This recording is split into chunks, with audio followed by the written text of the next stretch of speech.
Hammangizga Xudoning tinchligi yor bo'lsin. Bugun sizga yana bitta tarixiy hujjatni yoki aniqrog'i qilib aqida belgisini taklif qilmoqchiman. U har qanday kishi aqida belgisi deb ataladi. Ilgari Afanasiyning aqida ramzi yoki belgisi deb ham atalgan.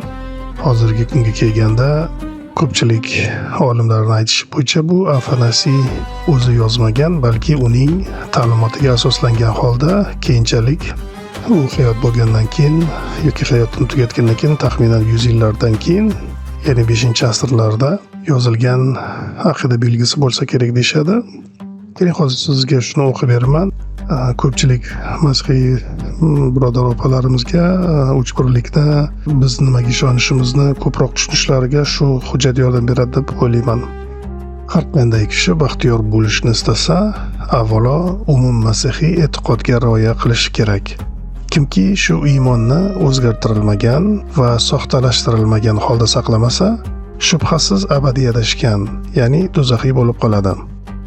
Biz ishonadigan umumiy masihiy e'tiqodimiz yoki iymonimiz yoki aqidamiz shundan iboratki, 3 ta shaxsli bir xudoga va bir xudodagi 3 ta shaxsga sig'inamiz. Shu bilan birga shaxslarni bir-biri bilan aralashtirmaymiz yoki chalkashtirmaymiz va ilohiy zotni, mavjudotni bo'lib tashlamaymiz. Ulardan birinchisi ota shaxsi, ikkinchisi o'g'il shaxsi va uchinchisi muqaddas ruh shaxsi. Ammo ota va o'g'il va muqaddas ruh yagona xudo bo'lib, shu 3 ta shaxslar sharafi va abadiy ulug'vorligida tengdir yoki baravardir. Ota qanday bo'lsa, o'g'il ham xuddi shunday va muqaddas ruh ham xuddi shunday. Ota yaratilmagan, o'g'il yaratilmagan va muqaddas ruh yaratilmagan. Ota cheksiz, o'g'il cheksiz va muqaddas ruh cheksizdir. Ota abadiy, o'g'il abadiy va muqaddas ruh abadiydir. Shu bilan birga abadiy zotlar 3 ta emas, balki bitta abadiy zot bor. Shuningdek, yaratilmagan va cheksiz zotlar 3 ta emas, balki yaratilmagan zot bitta va cheksiz zot bittadir. Shuningdek, ota qodir yoki hamma narsaga qodir, o'g'il qodir va muqaddas ruh qodirdir. Shuningdek, qodir zot 3 ta emas, balki qodir zot bittadir. Xuddi shunday, Xudo ota, Xudo o'g'il va Xudo muqaddas ruh 3 ta xudolar emas, balki bitta xudodir. Xuddi shuningdek, ota Rabbiy, o'g'il Rabbiy va muqaddas ruh Rabbiydir. 3 ta Rabbiylar emas, balki bitta Rabbiy bor. Zero masihiylikning haqiqati talab qilganidek, har bir shaxsni ham Xudo, ham Rabbiy yoki ega deb tan olamiz. Shuningdek, umumiy masihiy aqidamiz yoki iymonimiz 3 ta xudolar yoki 3 ta Rabbiylar deb aytishimizga yo'l qo'ymaydi. Ota bunyod etilmagan, yaratilmagan va tug'ilmagan. O'g'il otadan va faqat otadandir. U bunyod etilmagan va yaratilmagan, balki tug'ilgandir. Muqaddas ruh ota va o'g'ildan chiqadi. U bunyod etilmagan, yaratilmagan va tug'ilmagan, balki yuborilgan. Shuning uchun 3 ta otalar emas, balki bitta ota bor. 3 ta o'g'illar emas, bitta o'g'il bor.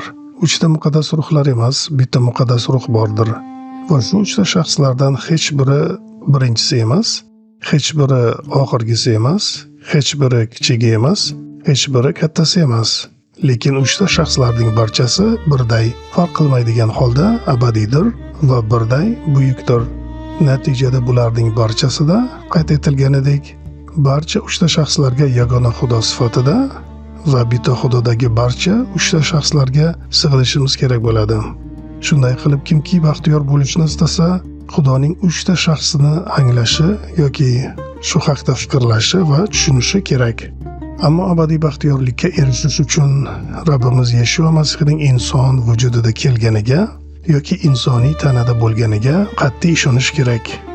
Haqiqiy e'tiqod yoki iymon shundan iboratki, Rabbimiz Yeshua Masih Xudoning o'g'li, birday ham Xudo, ham inson ekanligiga ishonishdir. U Xudodir, chunki vaqt boshlanishidan avval otasidan tug'ildi, hamda u insondir, chunki vaqti kelganida onasidan tug'ilgandi. U barkamol Xudodir va inson tanasida idrokli jonga ega bo'lgan barkamol insondir. U, ya'ni Yeshua, ilohiy tabiatiga ko'ra Xudoga tengdir va insoniy tabiatiga ko'ra Xudodan kichikdir. Garchi u Xudo va inson bo'lsa-da, ammo ikkita emas, balki bitta Masihdir, ya'ni bitta shaxsdir. Ammo u yagona bo'lgani uchun uning ilohiy tabiati insoniy tabiatga aylanib qolmagandi. Balki insoniy tabiati Xudo tomonidan qabul qilingandi. U yagonadir, bitta shaxsdir. Lekin bunda tabiatlari aralashib ketmaydi, balki ular birlikni tashkil etadi. Chunki idrokli jon va tana bir insonni tashkil etgani kabi, xuddi shunday inson va Xudo ham bitta Masihni tashkil qiladi. Masih esa najotimiz uchun azob chekib, o'lim saltanatiga tushdi. O'likdan tirildi, osmonga ko'tarilib, Otaning o'ng tomonida o'tirdi. Hamda tirik va o'liklarni hukm qilish uchun qaytib keladi. U yana qaytib kelganida barcha odamlar o'z tanalarida qayta tirilib, o'z ishlari uchun hisobot beradilar. Kimki yaxshilik qilgan bo'lsa, abadiy hayotga kiradi. Kimki yomonlik qilgan bo'lsa, abadiy olovga tushadi.